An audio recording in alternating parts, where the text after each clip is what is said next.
What's up friends, Andrew here, welcome back to the tutorial, and in this video I'm going to show you how to set food filters on the bold food application. So as you can see, generally once you're in the app, it's going to show you some recommendations, and if you scroll down it will have all different kinds of food. Now if you're a person who are not interested in all of those different kinds of cuisine, you want to see something specific, you can filter that. So all you have to do is just simply go ahead and click the filter icon towards the right hand side of the search and scroll all the way down, guys, to where you find categories, and from here you can choose what you want. So for example, I only want pizzas. I can tap on pizzas here. Let's say I also want to find food such as salad, example, right?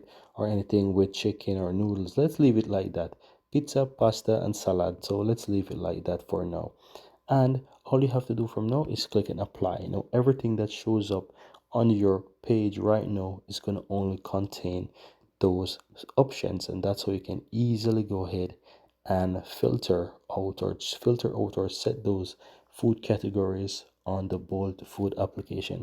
At any point in time you want to change this, all you have to do is click and reset, and once you click and reset you will see that it no longer have those options. If you go back home, you will see that those filters are now gone, and you'll find all different kind of foods and so forth. But that's it, guys. Very easy and very simple.